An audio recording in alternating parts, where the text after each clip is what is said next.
So I do want to though welcome the three of you. Thank you so much for joining us today. Very excited to have you participate. As the world's kind of changed, the Housing Action Coalition, along with our partners, have been doing a lot of these webinars. We were fortunate. I believe it was last week we were able to have the San Francisco delegation, Senator Wiener and Assemblymember Chu and Assemblymember Ting come and do a town hall with us, really focused on kind of housing. And so today we're really looking forward to hearing from the three of you.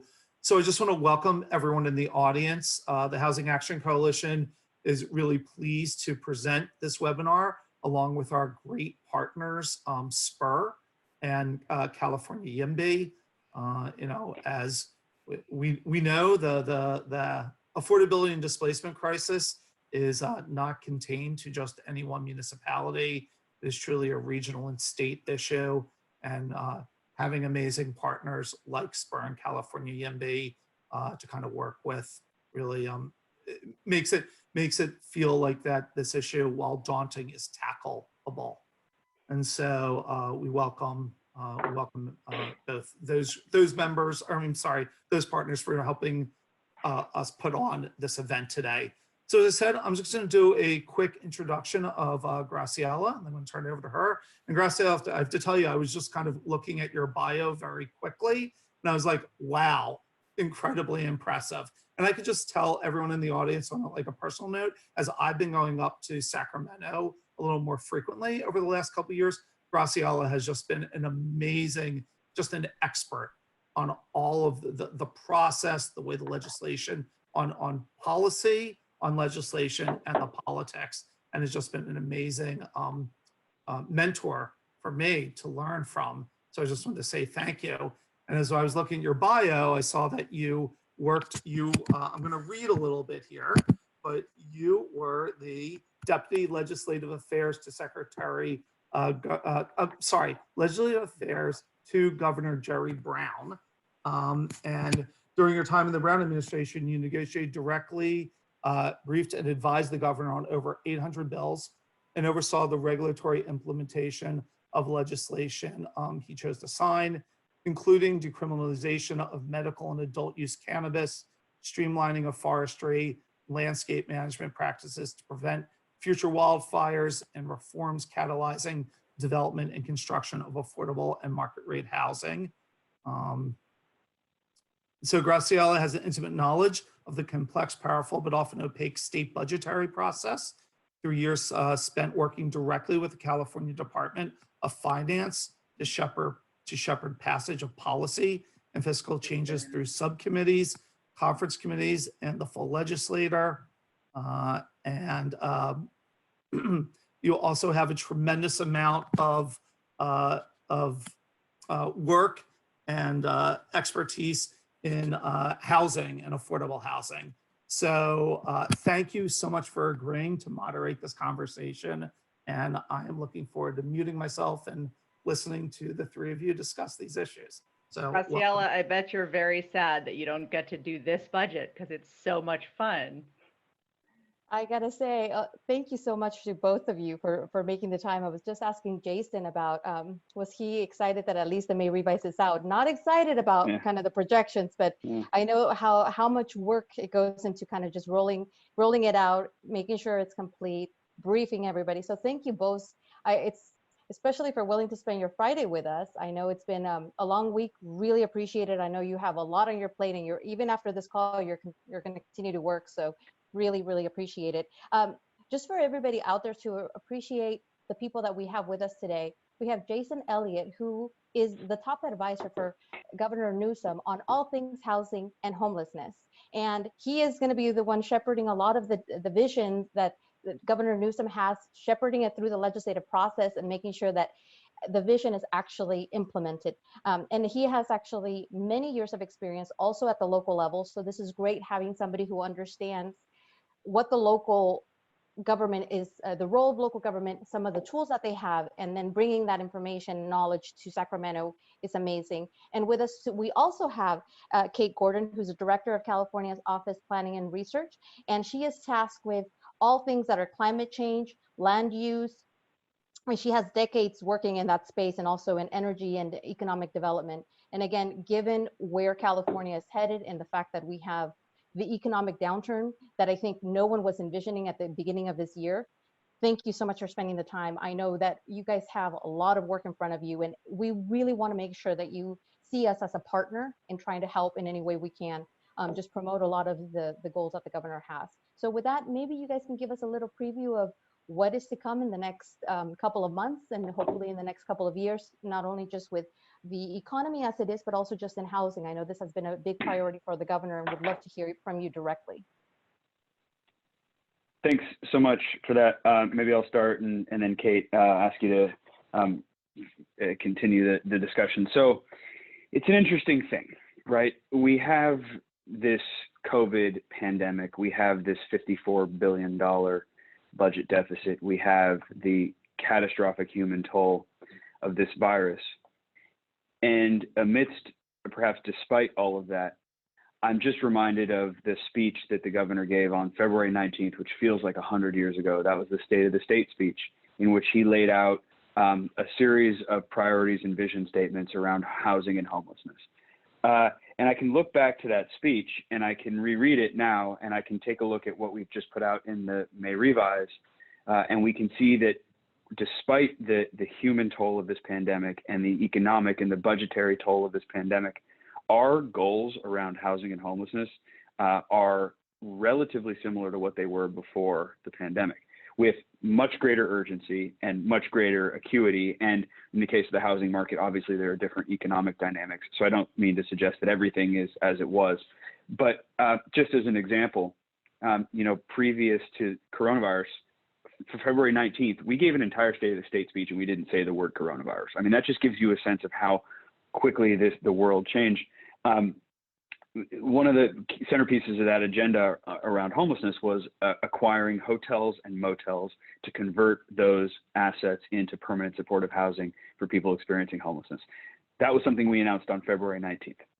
Yet here we are on May 15th saying we want to now convert this thing called Project Roomkey, which maybe you're familiar with.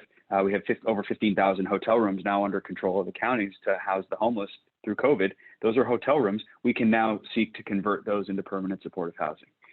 That's an example of a priority that we had worked for many, many months with many, many stakeholders to craft an approach, in this case, acquiring hotels and motels, converting them to permanent supportive housing. Then COVID happened, and we pursued the same strategy, but with much greater urgency. And we find ourselves in a moment, frankly, that I didn't think we were going to get to this quickly, but here we are now with 15,600 hotel rooms or some thereabouts under control of the counties, where we have relationships with these hotel owners, and we can start trying to buy some of these hotels. And that's one of the big initiatives now in the May revision. So that's on the homeless space.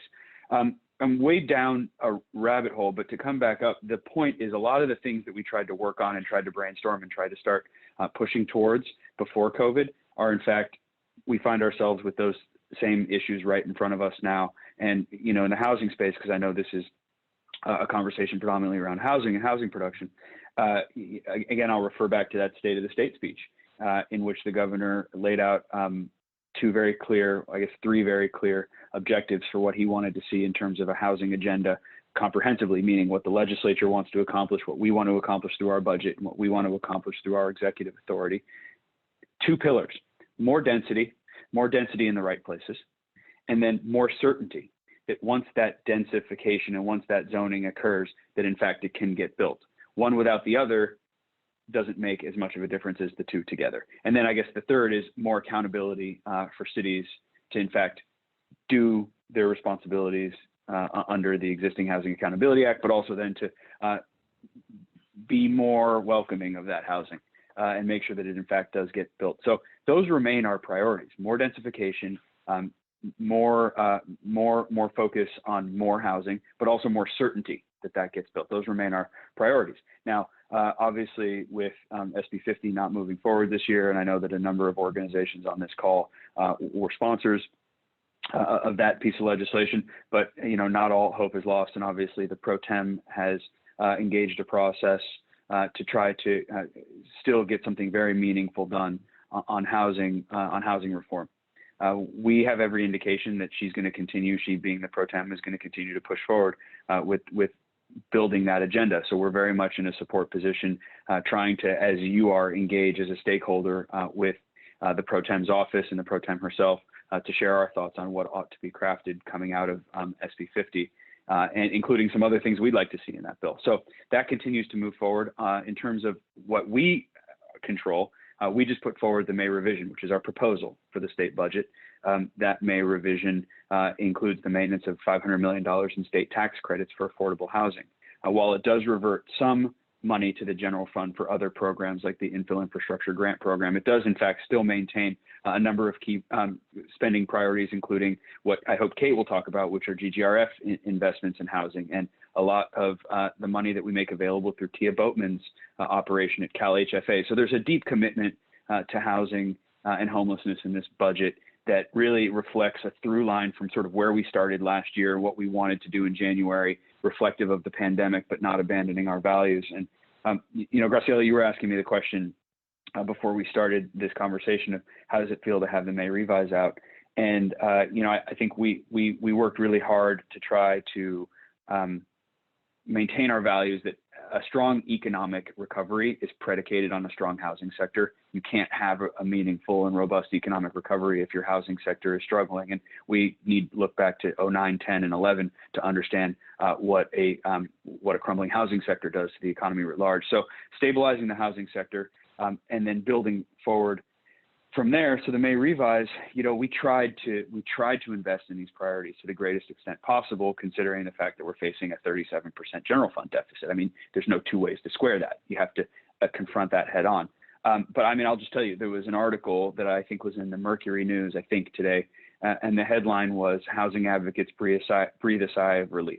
Right? I mean, so I think that's the answer to your question, how do I feel about the May revise being out? I mean, this was a difficult budget to go through.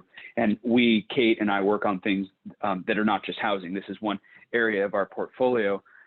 And so we feel the pain that exists for a number of social programs around the state, things that we both care very deeply about, seeing reductions and eliminations. We can go into some of those, including the postponement of CalAIM, which was not a housing thing. It's a healthcare reform piece that a lot of us were very attached to. And that's right now, as the governor mentioned yesterday, needing to be put, at least slowed down, if not put on pause. So, you know, this has been a painful budget process. To see that headline, however, I think does at least give me a little lift that those of you who are engaged in this work on a daily basis, and I'm just sort of looking through the participant list, and I see so many names of people that we're in touch with so frequently. And so this is a great group of leaders who are really dedicated to this issue. And to hear, and I know there are places to quibble and there are criticisms that are warranted about things that we've cut or reduced, but sort of taking a step back, the acknowledgement that the governor is still deeply committed to investments in housing and homelessness. Feels like, you know, you paint a picture and then you want to show people and you hope that they react the same way that you do. And I think in this space, you know, I was at least pleased isn't the right word, maybe relieved that this came across the way it did. Now, that's not to say that it was easy, and it's not to say that we did everything right, but we did the best we could based on some really difficult circumstances. And so let me just sort of stop there and ask my friend and colleague, Kate, to fill in her thoughts as well. Thanks, Jason. That was very comprehensive. So I'll just add a couple of quick things. And one thing I think we're all really lucky to have is Jason in the role he's in, because he really does wake up thinking about these issues. And I don't know that he ever does sleep because he has a 5-month-old, but maybe sleeps occasionally and probably dreams about these issues. So, you know, my job at the Office of Planning and Research, we are tasked with doing long-range planning for the governor and for the cabinet. And as such, really are just by definition, take a very integrated approach to these issues. So we think about housing in the context of housing and transportation and land conservation and economic development. Sort of what does the state look like? What does the growth of the state look like going forward? And obviously the COVID has thrown a huge question mark into a lot of that. Many things have been affected by it that are in the space that we look at, not least of which is, of course, transit and transit operations, which are kind of integrally part of the affordable housing conversation. Also, just the whole telework question, to what extent is that doable for people? What will that look like for our land use patterns? So we're thinking about these things all the time. I will say that I'm really happy that we've continued to focus, despite, again, really difficult budget circumstances, on a couple of key priorities in that kind of integrated space. Looking at the Greenhouse Gas Reduction Fund, which is where we fund a lot of this stuff, we've kept the structure of the Greenhouse Gas Reduction Fund so that the continuous appropriations, the continuous programs, which really are the housing and transit programs, the Affordable Housing Sustainable Community Program, high-speed rail, the transit operations program, all of them are in, there still will be appropriated continuously. That's to remain May revision. On top of that, we've identified a set of core priority programs, which are, climate programs, but to me, climate is the thing at the intersection of all these issues. And those really focus in on, our most vulnerable communities in the state, and on making sure that as we're thinking about recovery, as we're thinking about near-term opportunity, we're not forgetting that we also are in a state that has significant and growing risks from current climate impacts like fire. So the Greenhouse Gas Reduction Fund priority programs really are in that space of, protecting air quality, protecting water quality, and then also making sure that we're continuing to invest in climate resilience, particularly around wildfire. We are going into likely another wildfire season, which will have profound impacts on the housing of the state, on affordability, on the population of the state. So these are key priorities. They continue to be key priorities through the budget. We all wish that we had more to work with, and that the January budget framework were more possible at this moment. But I think we've had to have really hard conversations with our staffs about the impacts on state employees from this budget. And one of the things that we've said, and Anna O'Leary, our chief of staff, has said, is we're lucky to work in a state where the governor is so focused on vulnerable populations and those who are most affected by this crisis, those making less than $15 an hour, those who are struggling to find affordable places to live, those who are out of work and will be out of work for the near future. That focus is a priority for all of us, because I think we all see, affordability, whether it's housing affordability or just, transportation affordability and accessibility of the state, is all related to each other. So we think of these things, and the governor thinks of these things as very related to each other. And we're just happy we're able to continue, focusing on those vulnerable populations. So that would be my main thing. I mean, I think it is really important to think about resilience at the same time we think about affordability, that an affordable housing solution is not a long-term sustainable housing solution unless it's also tied to accessibility of things like jobs and transportation, and tied to resilience. So we're not putting people in harm's way. And that's really where we come to these issues. No, thank you very much. Kate, you were asking me if I miss being part of the administration looking at some of these issues. And working for government has been a highlight of my career so far. And I do not envy the number of hours and just all of the different decisions that you guys are grappling with. As you just said, we're talking about housing right now, but you also have to take into consideration kind of some of the fire situation that is kind of heading our way. And that is just one of the many other things that you're focusing on. And so thank you so much for doing all the work that you do. One of the things that we want to kind of to touch upon, especially since we are talking about resiliency and sustainability, how do you see, and this is actually for you or Jason, what in your mind is the proper role of the state in determining land use? And should the state have more power to decide what happens in local jurisdictions under what circumstances? And again, the fire situation is a perfect one. So what are your thoughts on that, especially looking at from a land use lens? A question with many layers. I guess what I'll say just at the outset, and then turn it to Jason. Most of my background, as folks probably know, is in the climate space, and particularly in the last few years, around climate risk and climate resilience. And it's hard to think about that issue using traditional municipal boundaries. It's just it's an inherently regional issue. If you look at the maps of the state and where our risks are, not just from fire, but extreme heat, sea level rise, flooding, water availability, ultimately those cross boundaries. If you do a sea level rise plan in one jurisdiction that involves a seawall, for instance, it would have effects on water levels in your surrounding jurisdictions. You can't make that decision in a vacuum. So I tend to think very regionally about decision making around those natural systems, and I think that's why we have a system that's set up to have watersheds and other regional governance structures.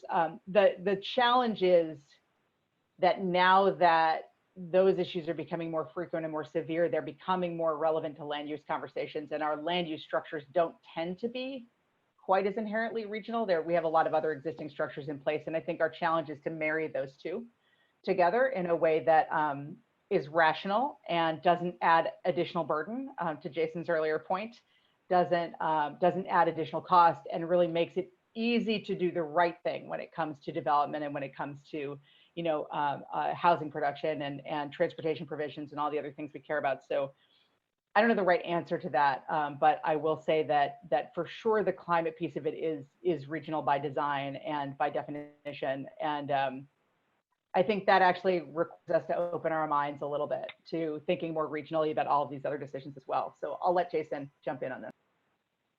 I think that was a good answer. What I'd add is another sort of flavor of the clear definition of housing and housing affordability is a matter of statewide concern that can coexist with local control. The governor was a mayor. Before he was a mayor, he was a supervisor. Before he was a supervisor, he was a commission member in San Francisco. So this is a person who understands local government and will always respect the role that local government plays. But there's housing is a matter of statewide concern, and I think that is the sort of the predicate for a number of the laws that have been passed and that we have had the opportunity and the luxury to exercise, including AB 72. But other initiatives that we have our eye on moving forward. Look, if coronavirus has taught us anything, it's that county lines, social problems don't stop at county lines. And what a decision that one county makes, be it to open or close businesses or to deny or approve housing, has material and measurable effects on what happens in adjacent and other counties around the state. So I think to everything Kate said in the sort of context of natural and working lands and wildfires and watersheds and so forth, I would just add affordability in there. And I know you mentioned it, but I would just add affordability in there as something that is just as much a system as a watershed is, and we have to think about it as such. And that, I think, is the predicate for a lot of the policy that we want to pursue. And I think that's a great point. And just to add a little bit of a point on it, if you look at commute maps of the state, which we've done a lot, you also see that, of course, those are inherently regional. People don't confine themselves to their municipal and planning boundaries when it comes to where they live or where they can afford to live. And we have these sort of large constellations of commuting. We have 80,000 people a day go over the Altamont Pass, or we did, a day, for jobs in the Bay Area. So one of the things that we think about a lot from an affordability perspective is that housing affordability is as much about transportation affordability as it is about housing affordability. If you're in a more affordable house, but your transportation costs are 3 times what they were, you have to add those together and think about what's the bottom line, right, for affordability for a household. Also, we think about those commute sheds in terms of course, climate change, because the more folks are driving around the state, especially in areas without transit, the more that contributes to our transportation emissions. And so there is a need for this to be a really integrated approach of policy. And as Jason said, we're at the state level. It's our responsibility to make sure that, for instance, Bakersfield is the fastest growing city in California, and then the next fastest growing is Sacramento. We can't have a development pattern in the next 50 years that ignores the middle of the state. That's just not a rational thing to do. It's not an equitable thing to do. Come from with. No, we really do appreciate the fact that the state is looking at a holistic approach. And when we talk about costs, we're not just talking about housing, but really taking into consideration the fact that transportation has to be part of that equation. When a family is looking at their costs, they don't just look at housing. They have to look at an entire budget, which a lot of the times includes transportation costs, whether it be car maintenance, gas, time spent. And so it really does have an impact on the quality of life, that Californians can live. Well, saying that then, my other question that I had for you, are there any state level zoning reforms that you are contemplating to help with the housing production? And what are some of the thoughts that you have around that? Again, trying to understand some of the balancing that the government is going to have to do in terms of local control and looking at housing as a more regional approach. Sure, I'll take this one. What some of the zoning reforms that we're contemplating, we're in conversation with the Pro Tem's office about what we think an interesting approach on that would be. I don't know where they're going to land, so I don't want to get too far ahead of that conversation. But I think that certainly just to get back to the point that needs to be made, it's not just about how much gets zoned. It's also about what process improvements we can make to ensure that when it does get zoned and when permits do get pulled, that it can be built. So the zoning reforms, if you want to think about it that way, you can sort of put them into two buckets. Number one is what kind of densification can happen in low density neighborhoods like single family neighborhoods, and seeing how much additional density can be accommodated in those places through creative things like ADUs, junior ADUs, and duplexes and things like that. So thinking along those lines, and then also continuing to push for more transit-oriented infill density. It's for so many reasons that have to do with affordability and climate. We can't do either or. It has to be a both approach, and really thinking about both how we spread density in a way that is climate appropriate, but also concentrate a lot of housing in areas where car trips are near zero, and make sure that the housing that's concentrated in those commercial corridors and downtown areas is affordable. So sort of statewide zoning. And then I think another thing that we're looking at is using excess state land and potentially partnering with local jurisdictions on their surplus land to try to pilot some creative and more aggressive programs around density and construction methods and natural affordability. So using this thing that we have, which is state land, several hundred parcels that we think are really well suited for residential development based on where they are and the grade and the size and the transit access and so forth, and trying to be really aggressive with what we own. Right, we're our own CEQA certifier at the end of the day. So being thoughtful about our portfolio, demonstrating what kinds of interesting things can get done on land that we own and potentially land that's owned by local jurisdictions, and not just cities and counties, but also thinking about school districts and special districts, including transit districts, and what kinds of interesting things can be done on that land. We're never going to get to the numbers we need based on excess state land. We know that. We're realistic about that, but it does also provide a demonstration of what can be done if one is willing to be creative and aggressive. Thank you. Well, and kind of following along that train of thought, when you're looking at a lot of state land or publicly owned land, a lot of the land use itself might not be for housing. And so there's going to have to be a conversation both at the state and at the local level about how we can actually make those changes, which then lead to some of the CEQA discussions that are happening. Depending on who you ask, sometimes people will say that CEQA is used as a tool to prevent housing, and sometimes it actually is not doing that. It's actually trying to ensure that we are taking into consideration the footprint that housing or development can have. Do you think that a CEQA is going to be part of the conversation this year, given where we are in the time frame and everything else? I hope so. I think it's a fool's errand to predict what will happen around CEQA reform in the legislature. And Graciela, you know that better than I do, having been doing this for so long. But I think we're hopeful and we're optimistic. And CEQA reform can take a few different forms, right? And one of them, and I know we're talking about housing, but let's talk about homelessness for a second, right?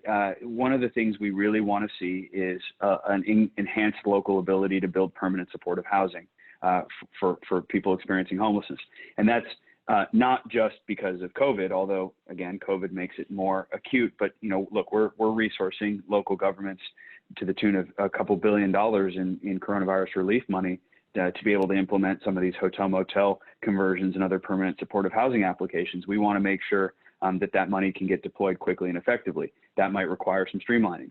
The governor was pretty open about it. He called for it directly, again, going back to the state of the state, saying we should extend some of the CEQA streamlinings that happened down in LA and make those statewide. So certainly that's part of where we're heading on the homelessness front. And on the housing side, look, I mean, I think it's all about the art of what's possible. And I'm not a legislative expert by any stretch, so I'll sort of just say we can be optimistic without getting into maybe more of the details there, because prediction is a dangerous game in that space. But I think we're hopeful, and we're working with everybody on that one, including the building trades and developer groups and affordable housing advocates and everyone who has an important voice in that conversation. The only thing I'll add is just at a higher level on CEQA, we obviously at OPR, we do the guidance for CEQA, and so we spend a lot of time thinking about it. I think one of the challenges about it is that it was a process designed for a different thing than a lot of what we've ended up talking about. It really is designed for specific environmental impacts of projects, and has become many other things because it's such a kind of a big piece of the housing development process. And there's a lot, as you said, there's a lot of controversy. I mean, when I started this job, I was not a CEQA person. I am a lawyer, but I'm not a CEQA lawyer. And I started, I came in, after a CEQA lawyer, Ken Alex. And so I felt I was coming in from behind a little bit. And I did a lot of reading and a lot of work on CEQA. And I will tell you that 99% of the studies that have been done on CEQA show that it is not the single biggest barrier to development in the state. On the other hand, it is obviously a really important piece of the puzzle. I think our goal, Jason's and mine, and the administration's goal is to really, as he said at the beginning, how do we actually solve these problems? How do we actually promote good development in the right places that's smart and that is moving the state in a good direction? How do we as a state help with that? And I think we're trying really hard to look at a huge range of things. We don't think that the entire conversation should be about CEQA, but it's certainly a piece of the puzzle. So I guess I would just say it's important to be creative and think beyond it as well. But obviously, as Jason said, we're not leaving it out. Thank you. And there are obviously always things that are within the state's control and other things that are completely outside of that. COVID, for example, is a perfect example of those things, or even just the fact that our economy is in a very different place than it was in January. So one of the things that I'm just curious about is when we had the Great Recession a few years ago, we also had a big impact in our labor, and a lot of people that actually were doing construction moved out of the state. Do you think that's something that we should worry about during this recession? And what are some of the things that the governor is thinking about doing to help? It's a great question, and I think the answer is unequivocally yes. That is something we should be concerned about, and it's also a place where we think we can make progress, right? So traditionally defined housing policy orthodoxy is the 3 Ps. We all know it, we all preach it, we all believe it. We think there should be a 4th P added to that, which is people. And the question, especially in a time where we're heading into unemployment numbers north of 20%, we know that if we don't have an equitable recovery strategy, a sort of conscious, equitable strategy around workforce, that we're going to end up exacerbating a lot of the problems that we saw 10 years ago when the Great Recession was here. So adding a 4th P to this sort of construct that we all know and love of the 3 Ps, I think is really important in this moment when, look, we get a report every morning of the cases, the coronavirus cases in California, and there's a little bar chart that shows by demographic, by ethnicity, the California population, and then how many people are affected by COVID and how many have died from COVID-19. And we all know it, but we are reminded of it on a daily basis in the data. This disease is having a disproportionate impact on communities of color in California, in the United States, but in California. So what are we going to do to be thoughtful about that now coming out of this? We're in the recession now, but coming out of the recession and trying to claw our way out in a way that really puts equity on the front burner here. And I think that looking at the construction industry, it's a place where, especially if you work with the building trades and come up with alternative pipelines into apprenticeship and so forth and different construction methodologies, there are huge opportunities in that space to bring a lot of people into work and to do so quickly and to do so in a lot of cases with public money and to really meaningfully invest in that fourth piece. So we're protecting, we're preserving, we're producing, and we're also focusing on the people. So I think it's more than just sort of a quick yes to your question. It's a yes, and here's what we intend to do about it. The A page is the summary of the governor's budget that was put out yesterday, includes a little bit of content on this. I think we want to work with this group and we want to work with other housing leaders in the state to really think extra deeply about what it means to create an emphasis on people as well as we climb out of this recession. I think just adding on what Jason said briefly, one of the things California has actually been good at over the years, and some of this was, of course, in the Brown administration, is thinking about, at the beginning when thinking about policy, thinking about these exact questions of equity that Jason brought up, and particularly around construction. One of the things that we've spent a lot of time looking at on the climate side, but it's very relevant to this conversation, is how do you attach apprenticeship programs, job training to areas where you see a lot of job growth. On the climate programs that we've done in the state, about 60% of the jobs created in those programs across the years that we've had the Cap and Trade Fund have been in construction. And so that's been something we've thought about a lot, is sort of how do you broaden the construction industry? How do you think about better pathways into it? How do you think about using policy to create those pathways? And there's some really great examples of things that have been done. One of them is a program that Governor Newsom has continued supporting, called the High Road Construction Career Ladders Program. And what that program does is it essentially attaches on to other policies, and it creates apprenticeships with a focus on pathways into those apprenticeships for folks for veterans, for women, for people from disadvantaged communities, for formerly incarcerated folks, and says, we're creating a pathway into construction, but into a multi-craft construction program, so that even if the thing you're working on, the solar installation program is the classic example, even if that dries up in the region that you live, you're now trained to do a variety of other things in the construction industry. That's proved to be incredibly beneficial and valuable to the folks who've gone through it, because it means that they're not sitting on the bench after their project is done. There's a lot more opportunity. And I think that we see, at least we hope we'll see, with potential federal stimulus dollars, and particularly to infrastructure, a lot of opportunity for construction jobs in the state, and a lot of opportunity to really broaden out that field and diversify the field and make it more accessible. And I think California is actually kind of on the leading edge of how to do that. Great. Well, thank you. And especially, it's always important to figure out ways of creating and keeping more jobs in California. I think it just beneficial for everybody around. One of the questions that we had, moving on some of the RHNA conversations that are happening right now, there's current RHNA process, which is the regional housing need assessment, and then every region in the states figure out how many new units in order to accommodate the population growth. And there's been a lot of changes in the last couple of years. So how do you envision the rest of the RHNA process playing it out? And how do you think the new targets will impact housing production over the next cycle? Maybe I'll start with this one, Kate, if it's okay with you.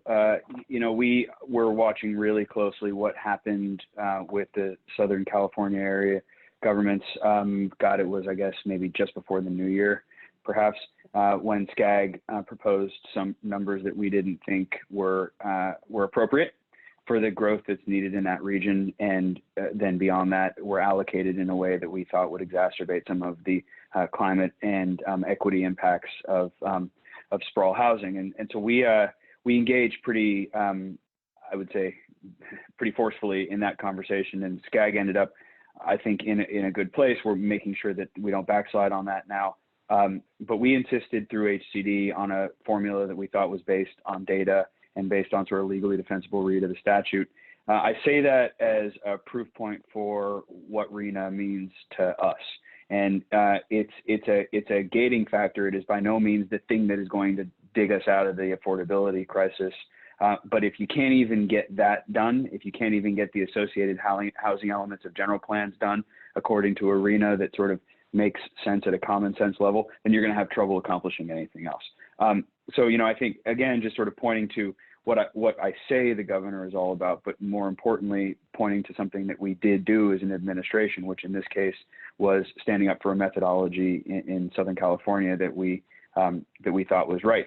I just as another point, I'll point to SACOG, which is the Sacramento area that by and large met its target and its obligation to plan for an appropriate amount of housing and in places that we thought made a lot of sense for that housing to go. And we were happy to work with SACOG on that and some thoughtful approaches they had on where to accommodate growth, because there are a lot of areas in Sacramento, as those of you who live up here know, that don't feel dense like LA. So being nimble enough to acknowledge that different parts of the state feel different. But for us, RENA, and certainly this goes to the Huntington Beach lawsuit that we filed early in our term, it's a symbol of something bigger, which is the numbers themselves matter, but it's also a symbol of a community's willingness to accept their share of this collective responsibility, this matter of statewide concern, which is housing.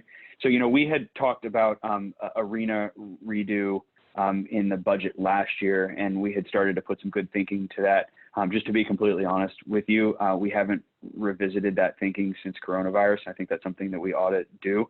There's just so much that we were excited about that was put on pause when we all, this is my first day back in the Capitol. We've been over at the State Operations Center until yesterday. So it's really now turning our attention back to a lot of the policy questions that vexed us before coronavirus, when I'll just be completely honest with you, a lot of our time was sucked up in the emergency response and trying to get Project Roomkey stood up and trying to work with local governments who didn't have any staff going into work, but yet needed to fulfill their obligations under various housing laws. So it's been a lot of response, and I think we're trying very actively and consciously to move back into a policymaking mode. And being at the Capitol, I think, helps, but we're going to really start trying to think through those questions in greater detail. And then, within RENA, again, I'll just put the thought back out. Having it zoned is important. And how do we as a state think about the certainty that comes with that sites inventory? So it's good to have a sites inventory that's sort of legally meets the mark. And then the question I would ask after that is, well, what's the realistic probability that certain number of units at certain levels of affordability get built? And let's think a little bit more deeply about that. And let's be a little bit more critical thinking on that. So I think that's another direction we want to head. Yeah, I will only add a little. We're one of the folks at OPR who are tasked under last year's budget with thinking through the RENA reform. So we're just we're waiting to get direction from Jason on starting up those conversations, and eager to do that. I will say, just to underscore Jason's point about this really being a partnership with local government, SACOG, the Sacramento Area Council of Governments, also just passed a set of reforms that will dramatically streamline housing production in a number of parts of that area, and include making some of it by right. And I think it's really worth looking at, because they've done a very thoughtful process on RENA, on the regional plan, on their sustainability strategy, and now have actually sort of taken this step of saying, look, as long we've got all of these frameworks in place, we've got all of these criteria in place, let's make sure we actually do what we said we're going to do. And it's very gratifying to see that.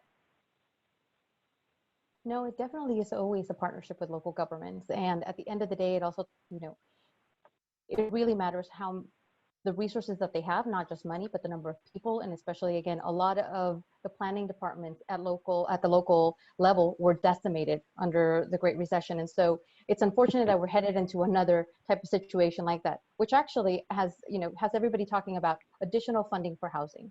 And one of the conversations, obviously, as you guys are familiar with, is the split roll tax and what that might mean if it gets on the ballot and passes. Any thoughts on how, if that were to pass, how it would have, or the type of impact that it would have on California housing? Yeah, I'm sitting in a government building, so I feel a little bit uncomfortable doing this sort of political analysis question, and so I'll sort of say that when it comes to investment in housing, when it comes to investment in any category of policy where we want to move forward, I think it's really important that we think about the trigger cuts that the governor talked about yesterday. So what I mean by that is you have core services in the state, social supports like Medi-Cal and CalWORKs, things that low-income people depend on literally as life and death questions, that are potentially facing reductions. So, I think it's important as we talk about any revenue raiser, and I'm going to sort of sidestep the political question a little bit because it's on the ballot and I'm here in the Capitol. But I would just sort of say that the fiscal picture is dire. And while we were able to maintain some of the key spending on housing, including the $500 million in state housing tax credits, I just want to remind people of the situation that we're in, which is we are spending down the entirety of our reserves in the next 3 years, and we're making cuts to the general fund to the tune of 20-something%. Every state employee is taking a 10% pay cut. That's just personal to us, so I mention it. It's not anywhere near the most devastating cut. And even given all those things, we're facing a structural deficit in the out years of to the tune of tens of billions of dollars. So I think it's really important as we think about revenue, and we prioritize what we want to do with that revenue, because it's going to be pretty dire here for a long time unless this recession is much more V-shaped than people are predicting. We're going to be in a situation where there are going to be deep and dramatic cuts to social services that we all care very much about. And I'll just say last point on this. I worked for Mayor Newsom during the Great Recession, when we were facing I want to say it was a 32% general fund deficit. We're at a 37% general fund deficit now. But he had to face down those hard choices around HIV/AIDS programs versus homeless shelters versus feeding programs. And that's just not why any of us come to public service, to decide whether or not to cut that healthcare program or that social service. But those are the decisions that we're facing, and it's a pretty bleak outlook. And I don't want to sort of be over dramatic about this, but it's a pretty bleak outlook. And so just to keep that in mind in the context of what we talk about in terms of revenue and revenue raisers. I'm going to leave it at that. No, I completely agree. And I think if you follow budget, especially the California budget, I think it's safe to say it actually took us about a decade before we could fully restore some of the social cuts that happened 10 years ago, right? And so it just underscores kind of the situation that we are in and the reality that we're heading into. But thankfully, we have a strong leader in California. I can't say that for the federal government, but at least we have a very strong leader in California. And here's the thing. The Brown administration left us with the structure for various budget stabilizations and rainy day reserves, that if we didn't have those, and we didn't have those to draw down on, and the new education reserve and the social safety net cuts reserve, if we didn't have those, my God, I don't know the position we would be in right now. I mean, the fact that we're able to draw down the tens of billions of dollars in those various reserves and spread it over the next 3 years it's a lifesaver. Actually, literally, it's just a lifesaver. So that's with appreciation to the Brown administration too for leaving us with that legacy, because we didn't do that on our own. Thank you. One of the other questions that we have is, everybody would like to know. So do you think of any, given that it is an election year, in terms of any potential ideas that the governor or the legislature might want to put on the ballot this November? If you had a crystal ball, any predictions? I'm sorry. Can you repeat the question? I got distracted. I'm sorry. Not a problem. Given that it's an election year, if you had a crystal ball, anything that the legislature or the governor might like to put on the ballot to help housing or? I would like to put to the voters a vaccine for coronavirus. That's what I would like to put to the voters, and if they approve it, then we will have a vaccine for coronavirus. No, I mean, I think it's look, there's obviously the legislature is considering a couple of different bonds, and some of those were proposed before the pandemic, and I think need to be assessed and reflected on in light of the situation we're facing now.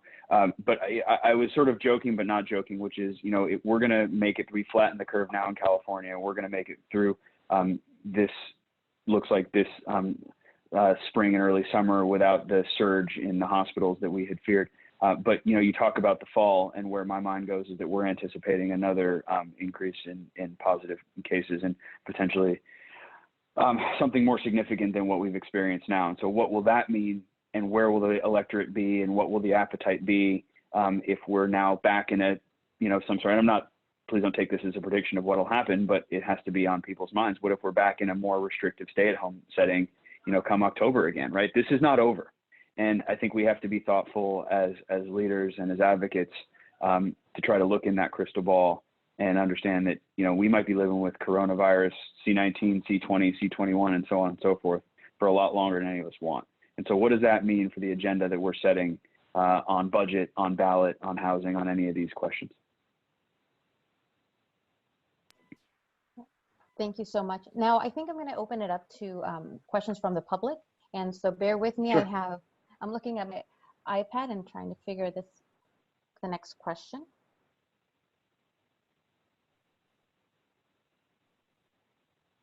And actually, while we wait for those to filter in,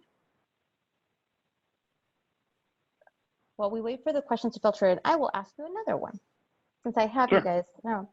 So one of the questions, I think, when Governor Newsom first came in, he was very excited about actually creating a cabinet position that would focus just on housing.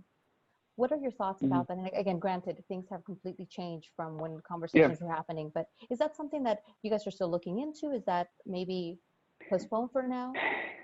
Yeah, so I can tell you, so I first want to acknowledge we just hired a new secretary of the Business Consumer Services and Housing Agency. Her name is Lourdes Castro Ramirez. We also just very recently appointed a new director of the Department of Housing Community Development, Gustavo Velasquez. So we have a leadership team in place now, in addition to Kate and Louise at SGC and a number of other the housing functions around the state. We feel very confident in the team that the governor has assembled to do housing and land use. So that said, the state has a disjointed housing approval and funding sort of mechanism, and it includes other constitutional officers, and it includes a couple of different departments spread across other agencies. It is just plainly stated not the most efficient way to administer housing policy and funding. So in January, we had proposed thinking about a potential consolidation of various housing functions and housing agencies. It's, to be honest with you, back in that same category of things we have not yet revisited. And, we lost 2 or 3 months of not focusing on that as much as it probably deserved. So where we're at this point is looking at different consolidations that we can do, not so much in terms of the structure of government, which in state government, as you know, Graciela, requires a pretty rigorous and formal process to reorganize government. But there are things that you can't just sort of do it and say, we think this department should be over there and have it be done. There's a rigorous and sometimes multi-year process to get that done, which is stipulated in the Constitution and statute. But what we can do are do things like institute a common application at HCD and try to think a little more and be a little more thoughtful with our partners in the controller's office and the treasurer's office that sit on the various alphabet soup boards, TCAC, CIDLAC, and CalHFA, about how we can be more user-friendly to the affordable development community and to people who are trying to access those various forms of subsidy. So there are things we can do that don't require a full GRP, but we're going to do those things in parallel as we think about the broader question, which is, should housing and homelessness be its own thing? I think it's an open question, right?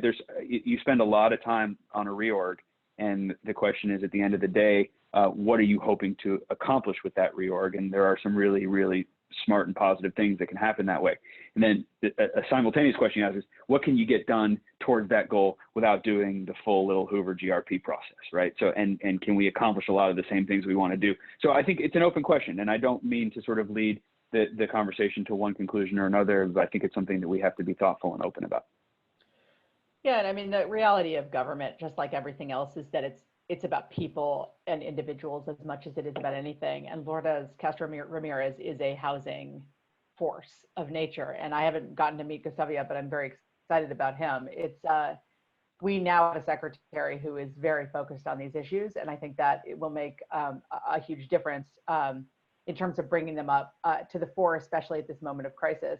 I will also say, as the chair of the Strategic Growth Council, that that's a really useful forum in which we have the cabinet level heads of transportation, housing, also agriculture, also health, all together, making decisions, and resources in EPA, of course, too, but making decisions about exactly what Jason talked about, which is sort of how do we do a better job ourselves of doing more aligned processes across our agencies, so people aren't dealing with 17 different grant timelines for related projects that have multiple elements over different agencies. How can we, think creatively about, and we've been talking about even, regional applications for multi-agency projects, so people can do one comprehensive application, and we're the ones doing the work to figure out which piece of it falls where. We're not putting that on other people. I think we can do a lot. And the governor January budget had a lot of really good language on this. We can just do a lot on streamlining in our own processes, and I think, frankly, we'll be forced to because of the crisis, the budget crisis. But we also should. Well, thank you. Now I have a couple of questions from the audience. So this question comes from David. The revised budget described that the general fund will not be able to provide low interest loans and loan guarantees for the 700 climate projects, and that the administration remains committed to leveraging private capital to support a climate catalyst fund. Can you please provide some color as to how and where you see these private capital coming to play to address the important intersection of growth, housing, and climate action? Yeah, I'll take this one. The Climate Catalyst Fund, for those who were not deeply enmeshed in the January budget, was a proposal floated to do ultimately $1 billion fund, but starting with 250 million in the first year, to use government capital to essentially de-risk projects in the climate space, projects that are fully, part of our overall climate goals in a variety of areas, but that are ripe for private investment because they're basically commercial, but aren't getting invested in for a variety of reasons. They're seen as risky because of potentially the small business owners who want to put them forward, or the regions that they're in, which are under capitalized, or they're seen as risky technologies by mainstream lenders, even though they're very well known in the climate space. So the Climate Catalyst Fund was an idea that the governor was very supportive of and continues to be supportive of. We can't put general fund into it at this moment, but he's really kind of tasked us, and that by us in this case, I really mean the whole set of people working on climate, but particularly my office and the GoBiz and the iBank, the infrastructure bank, which is where this would be living, to figure out alternative capitalization methods for it. And we're looking at the private sector. We're also, frankly, looking at federal potential for federal dollars for that. And there is a federal conversation going on about the potential for an infrastructure bank type of structure that states would be able to use. I think what's exciting about it from the perspective of this conversation is what we're trying to do is inherently flexible enough to have a broad definition of what a climate project is. If you look at some of the green banks that other states like Connecticut and New York have put forward, they're very narrow. They're really effective, but they're very narrow in scope. So Connecticut's Green Bank was designed to just look at renewable energy projects. 10 years ago, when that happened, it was a great moment to do that. There wasn't a lot of private money going to those projects. They were seen as risky. Today, most of those projects are, they outperform fossil fuel projects, and they're not risky at all in the private sector. And so it's not necessarily the best place for government to be putting money to de-risk a project. So we are really looking at something that's more flexible and allows for investment in things that are now top of mind. For instance, electric vehicle charging infrastructure, particularly in places where individual homeowners aren't the ones putting it in, where you have multifamily housing, for instance, or you need public infrastructure charging. Those are both housing issues, transportation issues, and climate issues.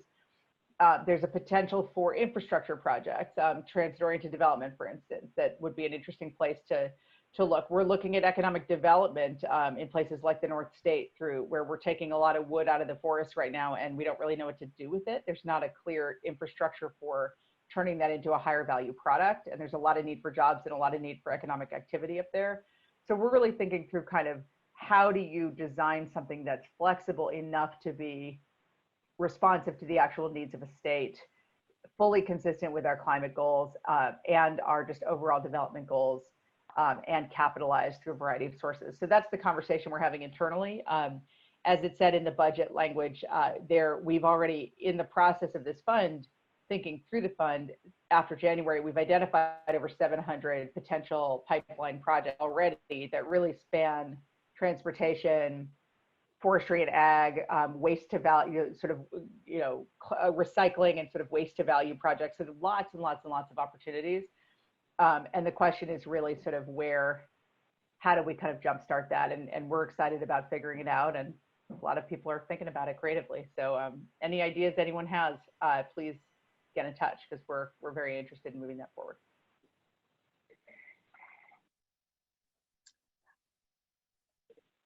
Thank you, Kate. Okay, our next question comes from Brittany.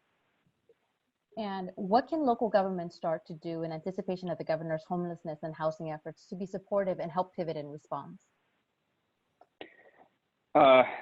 Thanks. That's a great question. I think the first thing that local governments can do is if they have a Project Roomkey hotel in their jurisdiction, to start thinking about what their opportunity is to acquire that hotel. So I mentioned Project Roomkey before. It's basically the state's effort, state-led, county-implemented effort to lease up as many hotels and motels around the state as possible to provide non-congregate shelter opportunities for homeless individuals. For all of the obvious reasons, you don't want large groups of people, particularly those with underlying medical conditions, in a tight, confined space, sleeping a few feet from each other in the middle of coronavirus. So the response to that is Project Roomkey, which is a full wraparound service model using private hotels and motels through operating agreements, not commandeered, to provide those shelter opportunities. We're at about 15,600 rooms statewide over, I want to say 51 or 52 counties across the state. So the answer to the question is take a look at what Project Roomkey hotels are already in the portfolio in that jurisdiction and think about how you would structure the financial stack to buy that hotel, acquire it, and then to rehab it. Because in a lot of these cases, you're going to need to do ADA. You're going to need to put in kitchens or other kinds of facilities to make it a permanent housing unit as opposed to a hotel unit. And not in all cases, but in a lot of cases. The governor is very much focused on this as a strategy coming out of the pandemic, or at least this wave of the pandemic. We have all of these folks, thousands and thousands and thousands of people who, for a lot of them, this is their first time since they've become homeless, finally getting inside. We finally gotten these folks inside. We, at a minimum, want to make sure that we don't lose these individuals back to the streets, back to the encampments, and back to the shelters. So the first thing I would say is take a look at what has already been done by the county with the state partnership and see about acquiring those hotels. If, for whatever reason, you've been able to figure out a stack and you can use some of our money for that purpose and the coronavirus relief funding that we have redirected, or we are proposing to redirect to the local governments. So there's money out there. See if you can buy those Roomkey hotels. Then take a look at what other opportunities there are for assets that in this market may be ripe for the purchase by a public entity or a nonprofit. Look, we all lived through the distressed real estate crisis of the Great Recession, where we watched buildings and neighborhoods get decimated by gentrification pressure from buildings being bought and sold. And we want to make sure that we don't repeat those mistakes. And so to the greatest extent possible, communities can also focus on those places that are acutely at risk of gentrification and pressure, because if people don't have a place to go and their building is distressed and rent collections are down and it's foreclosed, we're creating homelessness as we're trying to solve it on the other end. So I think what I would say is start with Roomkey. See if you can structure a financial transaction to bring those projects into public ownership. Look at other buildings that are available in a same sort of distressed economic way. See if those can be brought into the public portfolio for permanent or affordable housing for the homeless. And then think more broadly about how coronavirus relief fund money, of which there is, I want to say tens of billions. I might be exaggerating a little bit, but there are many billions of dollars available to California jurisdictions for these kinds of acquisitions, and we would say that's a good place to focus. Well, thank you. That's a lot of good advice. One other question. This one is from Jim. If you had to create a pandemic playbook using all of the elements being discussed while they're still fresh in your mind, what are some of the lessons you would say government has learned? In the housing space or more broadly? I think a little housing space or broadly? Sure. I mean, I think the first thing we did, and I remember we all got called to the State Operations Center on a Sunday, was we sat in a room and we wrote down on a whiteboard vulnerable populations, right? And so that includes the homeless, but it's not limited to the homeless. And we said, okay, this is our first responsibility, because in a lot of cases, these are people who are our wards.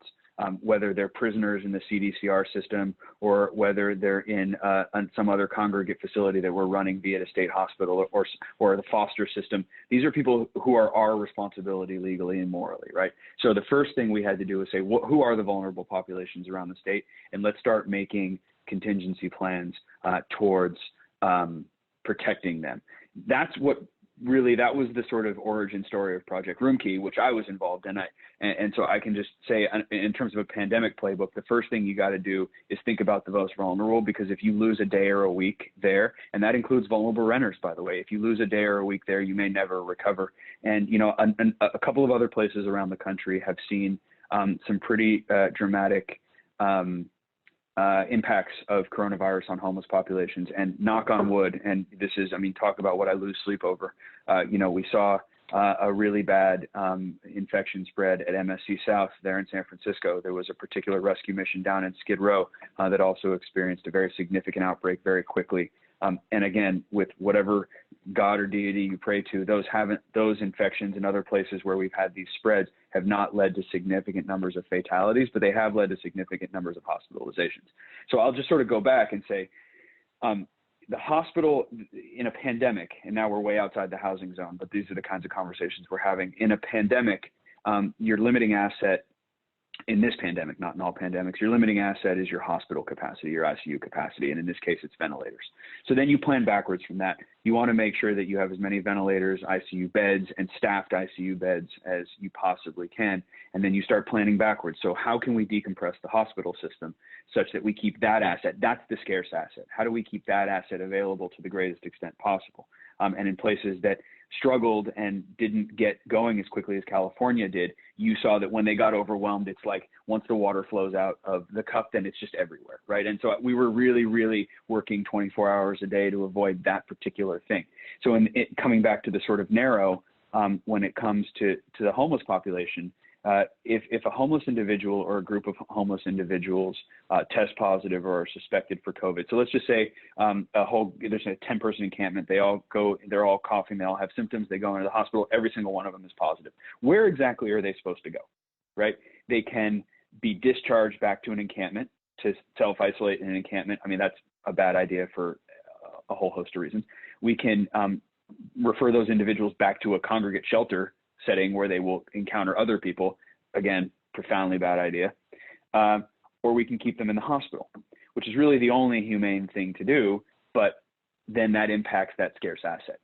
So we needed to create a fourth option, and the fourth option was the hotel program, right? And that's sort of how we got, the question is very broad, and I'm giving a sort of narrow example, but that's how the hotel program was born, was to say homeless individuals, if they test positive, or if they're severely at risk of complications, so someone who has serious comorbidities, who's over 65 years old, whatever it might be, underlying health conditions, we need to find a place for these folks so that we can keep them safe because their humanity demands it and compassion demands it. But it's also going to materially impact our ability to surge and slack our hospital system, which impacts all of us, people who are housed, right? Which is, if I get sick and the hospital system is full, I don't get priority, nor should I, over a homeless individual because I happen to be housed. That's just not the way that healthcare works. And so, you know, if I get sick, God forbid, I go back to my house and I self-isolate at my house. But obviously homeless individuals don't have that option. So we needed to create that option. And that was sort of how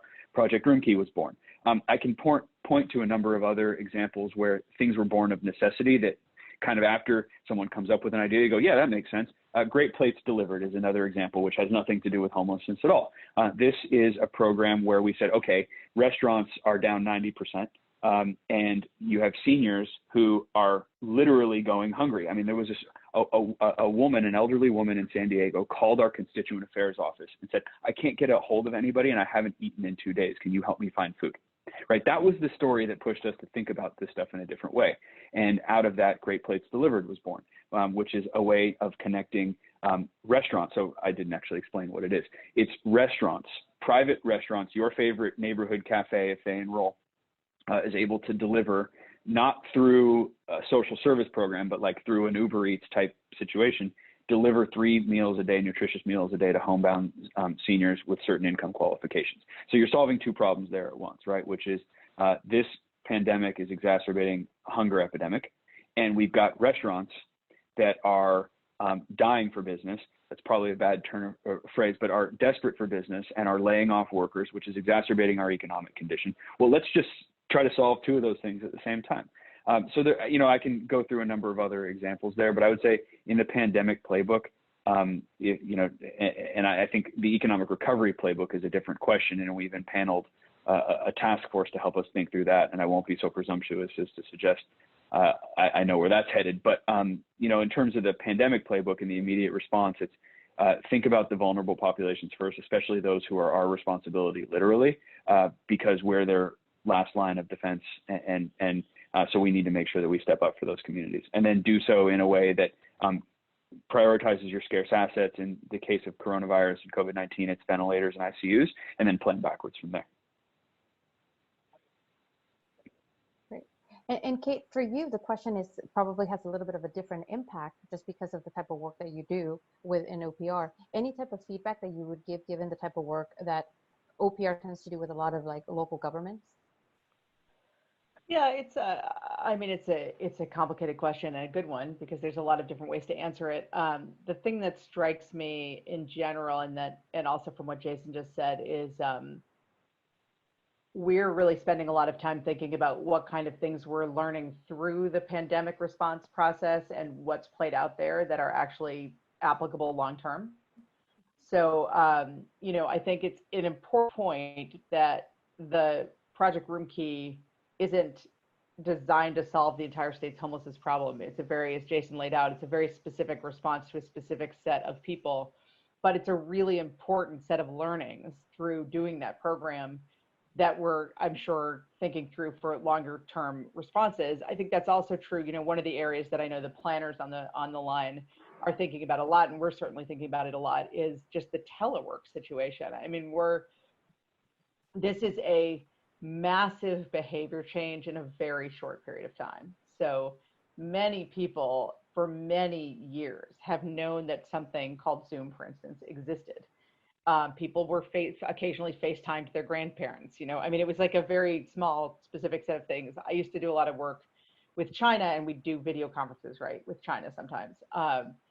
But the transition to the wholesale use of video technology for meetings that people used to say could not be done remotely, or work that people used to say could not be done remotely and is now being done remotely, I don't think we go back from that 100%. It's interesting. I've been spending a lot of time looking at the emission declines from the last recession, which all came right back up again. And those emission declines, there's a bunch of skeptics out there saying, well, that'll just happen again here. Yes, we're driving less and it's all just going to come right back to where it was, just like it did last time. And I would question that, because in the last recession, that was really a demand-driven recession. People stopped driving because they were out of work.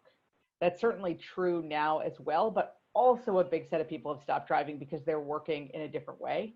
I think some of those changes will persist. And we're doing a lot of thinking, and you'll actually see it in the May revision of the budget, a lot of thinking about how to incorporate some of those learnings and some of that behavior change into state operations. We're thinking really strategically about how do we institutionalize telework across more departments to allow people to have more time where they're not coming up to Sacramento. That would save us all kinds of things. It would save commuting costs. It would save potentially on just physical office space, because if you have a different way of working, then you can potentially have fewer offices. But it also, on the climate side, it advances our climate goals by reducing vehicle miles traveled. So we're looking at that really seriously. I know a lot of private companies are as well, and I think it's just very interesting. It's obviously not possible for everybody. There's a huge swath of the economy that cannot telework. We rely on these industries where in-person engagement is necessary to the industry, and that's unfortunately particularly true of folks who are in the lower income brackets across California. But for those who can, I think it's quite interesting to think about how do we sort of learn from this, and what impacts does it ultimately have on how we plan, how we design where we live. What is affordability and not affordability? How does it reduce transportation costs? How does it allow for more choices? I think we're actually, Spur has done a lot of great writing on this very subject. So I'll point people to Sarah Karlinski and her great work. But it's been a topic of conversation across the world for planners, and I think, we've never seen anything quite like this. And I think there will be significant changes. The piece that's maybe a little more glass half empty, although I think there's a lot of creative thought going into it, is the long-term impacts on transit. I also don't think that we bounce back to public transit looking like it did easily. And that's going to be a big question too. And how do cities think through, how many lines to run, where to run lines, whether to shift to on-demand van pools in some places away from the large buses, where to run more things. I mean, it's gonna be a moment which calls for a lot of innovation in transit, and I think we're ready for that moment. I mean, we're in a new era of transportation when it comes to technology anyway, and so this is kind of going to be the time to step up and come up with new ideas there. And we're actually really lucky; we have great leadership on transportation in the state as well. But I think it's not going to look the same. It's not going to be a bounce back to the same level for a lot of reasons, and some of them could be really interesting from a planning perspective. I'll just add one anecdote to what Kate said. I was speaking with a woman a couple of days ago who has a company that does, the way it was described is it's Google Street View for construction sites. So you can visit your construction site. It's updated on a daily basis. And if you're a construction manager or a building inspector or whatever it might be, you can walk a construction site on a daily basis from the comfort of your office or your home. That is just one example of something, and they existed before COVID, but obviously their demand, like Zoom, we all knew it existed. We never really used it. There's a whole growth sector, and it's going to happen in California first because it always does, where these kinds of things that we haven't even thought of are going to start becoming much more prevalent, and it's going to be a choice more than it is a necessity to stay home and to do more virtually. So we have great confidence in California to innovate and come up with these kinds of ideas like virtually walking a construction site, and we just need more of that in more creative ways. Definitely interesting to see how this historical event will change us as a society. One other question we have from Colleen. So we're hearing that this fire season could be really bad. That meant loss of housing for many in the last few years. What actions is the state taking to protect high-risk areas, even though our budget has been scaled back dramatically? And I think just adding to that, I think the other complication for us is normally one of the things we could actually rely on is shelters, right? Especially in affected areas. That's going to have to change how we actually address these things. So Jason, Kate, would love to hear what you have to say. Yeah, this is a question that Kate can give a much more substantive answer to. I want to start with just a couple of quick things from the budget and from the OES perspective. So one of the things that we talk about every morning, we do a sort of government-wide call where we discuss the response to COVID. Kate's on that call as well. And one of the topics that's always discussed with some good frequency is how are we prepared to respond to whatever the other emergency may be. And there was an earthquake this morning, if folks didn't catch that over on the border. Luckily there were no significant impacts, but hey, if that's on the San Andreas or the Hayward, we're in a very different situation. And, no one can predict when earthquakes can come, but you can predict that there is going to be a fire season. In fact, we are already in fire season. We're up by orders of magnitude in terms of the number of fires. And one of the things that Chief Tom Porter, who runs CAL FIRE, has really been focused on is there's an interesting conversation around suppression versus prevention and all those kinds of things. But in this moment, we need to make sure that if a fire happens, you are going to have to move a lot of people out of a neighborhood and into high school gymnasiums. And for all the reasons that are obvious, that's not a good plan. So we're really making sure that we're focused very strongly on keeping fires from becoming really big while we're still working on COVID. And while the budget has been reduced writ large, the governor did announce a number of actually enhancements and additional equipment that he's bringing into the state portfolio for firefighting through CAL FIRE because of these very issues, right? And by the way, you're also asking firefighters to live in congregate settings and be in very close quarters with each other as well, and that's obviously not indicated for the pandemic. So that's sort of the more tactical answer, but I think the question is probably more interesting from the sort of policy angle. So maybe I'll defer to Kate on that one. No, those are great points, and it is hard. I mean, it's something we think about a lot at OPR. We run the integrated climate adaptation and resilience program at OPR, and are very focused on working with state and local governments on climate resilience in general. And as Jason said, most of these climate impacts are fairly predictable, not just fire, but also extreme heat, which we've already seen affect the state in a couple places this year. The whole world of water availability and water quality and drought and flood is a big one. Obviously, sea level rise a little bit more long-term and chronic, but still really important, particularly to planners. And we're dealing with, again, sort of thinking about built environments that will be in place for a very long time. Some of them, and Jason was mostly pointing to, are existing structures, which are many of them at risk. And how do we harden those communities? How do we shore up those structures? How do we have plans in place that make sense given coronavirus? And I will say that again, this budget that we just proposed does continue prioritizing fire prevention as one of the key areas, again, through both the resources department or resources agency budget, but also through the Greenhouse Gas Reduction Fund, because fire is a major climate issue. It is a big emission releaser, as you all know. But we also are doing a lot of thinking at the state level, particularly with our own buildings, but also thinking about policies around just longer term resilience. One of the things we need to be thinking about as the state grows, and as we're doing things, as Jason's been talking about encouraging housing production, thinking through where to build, how to build, is just thinking about how to build more in a more resilient way, so that we're not putting people at risk, down the line for a set of events that we just predictably know will happen. One of the hard things about climate events is they're kind of baked into the system. So the climate events we're seeing today, the increased fires, the increased floods, the dry seasons, are climate driven to a great extent. And the emissions that created those are all from my, for instance, lifetime. I mean, the last 40 years of emissions have created this current situation. So it's not like we're doing a huge amount to bring down emissions, but what we're doing today to bring down emissions is not going to affect our current fire season. There it is. We got to prepare for it. We have to adapt to it. We have to be resilient in the face of it. So I just think, sort of maybe a call to action a little bit, anyone who's thinking about kind of investing in infrastructure or housing or anything that's kind of place-based and going to be around for a long time needs to be thinking about this. This state, is an amazing state and unbelievably beautiful and subject to a lot of climate events. So this is part of the way we live, and we need to be thinking about it and be integrating it into our thoughts, thinking much more than we have in the past.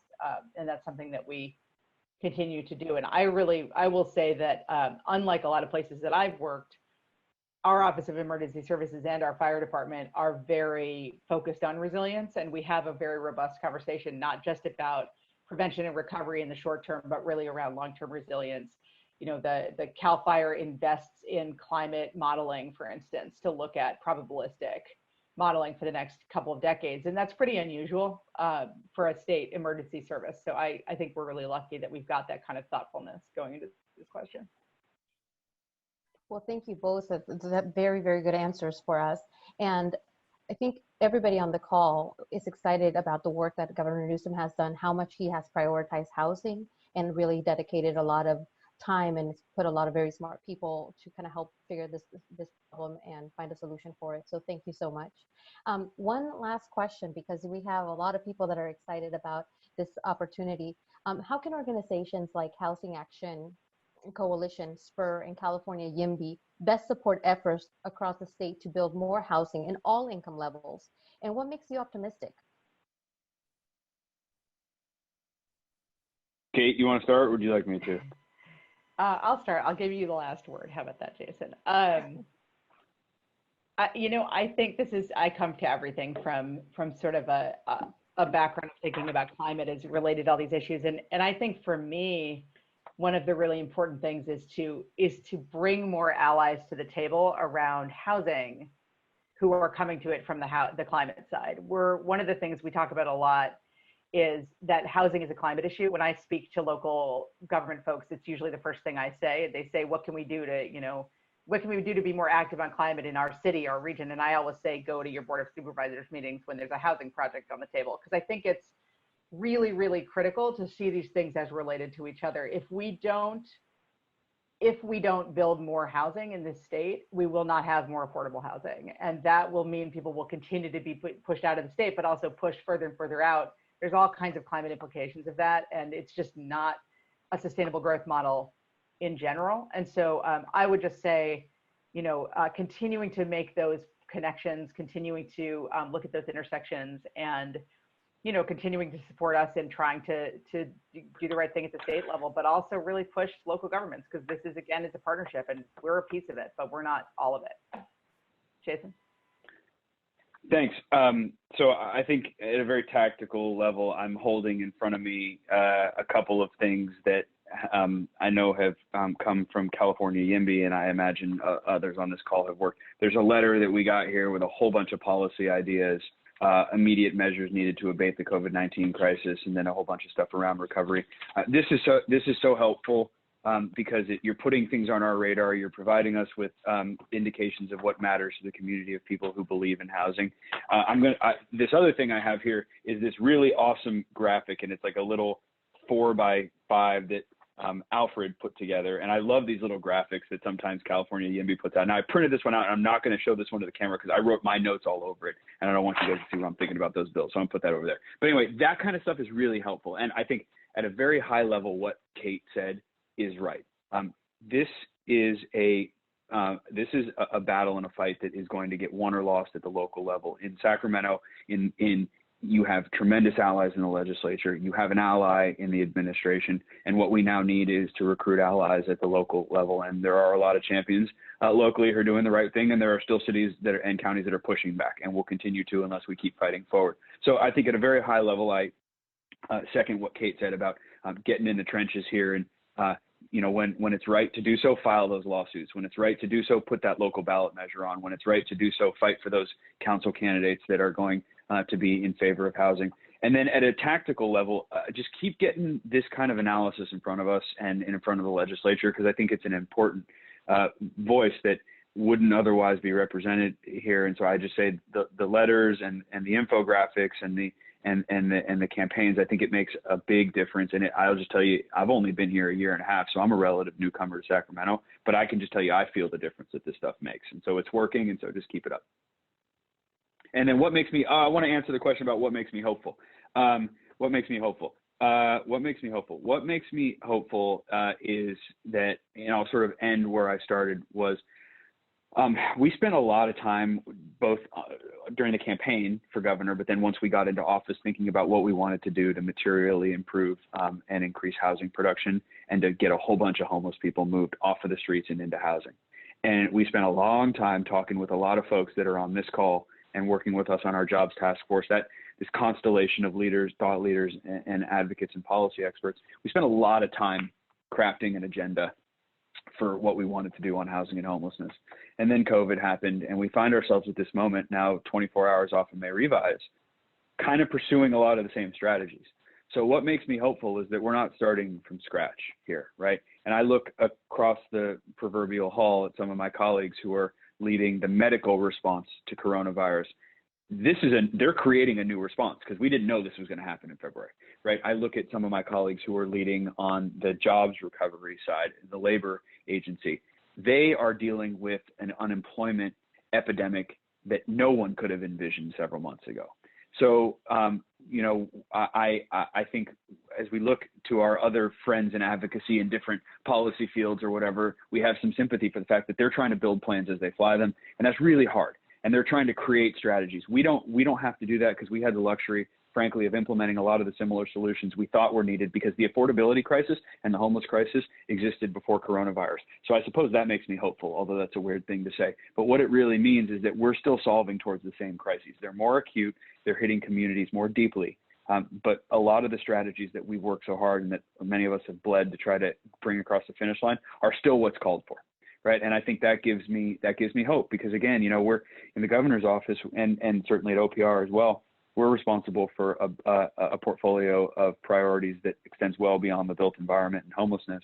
And, some of my colleagues here who are my friends are watching programs that they were so invested in not move forward. And that's really devastating. And we have the sort of luxury, if you want to call it that, of having this crisis that predated COVID. It's a weird thing to say, but it means that we have the running room to try to get some of this stuff done. So that makes me hopeful in a sort of weird and backwards way, but that's what makes me hopeful.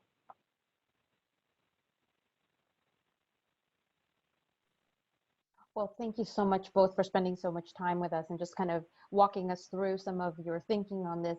And I want to turn it over to Todd. David, I got to tell you, this was a great way of ending my Friday. So thank you so much for giving me the opportunity to be here with you today. Todd? Yeah, sure. Thank you. Graciela, Jason, and Kate, thank you so much for spending your Friday afternoon with us. It was so informative. Just a couple of final thoughts really on the last thing that both of you, Jason and Kate, said. Kate, it is a constant reminder to us who are advocates that we need to lead with the environmental argument. It's one of those things that we know all the time, but it's kind of like I feel like we too often go like, oh yeah, and that, as opposed to being like, no, actually that I think is the place where there's common ground, right? Of being like, housing policy is environmental policy, and the best thing we can do for the environment is, dense urban infill housing or great transit. And we have to lead with that. And Jason, the thing that we've been talking about all the time is that, the affordability and displacement crisis pre-existed COVID, but the COVID emergency has just brought all of the inequities that come along with that affordability and displacement crisis to the forefront. And I think that we believe that there are now true political opportunities that exist to solve those crises that maybe were more aspirational 100 days ago. And so those are the things that I know we as an organization are optimistic and excited about. Anyway, thank you. I want to thank again my our co-hosts, Spur and California Yimby. And I hope everyone has a great weekend and everyone stay safe and stay healthy. Thank you. Thanks to the 78 of you who hung in to the very end. You're true believers. I appreciate it. See you later.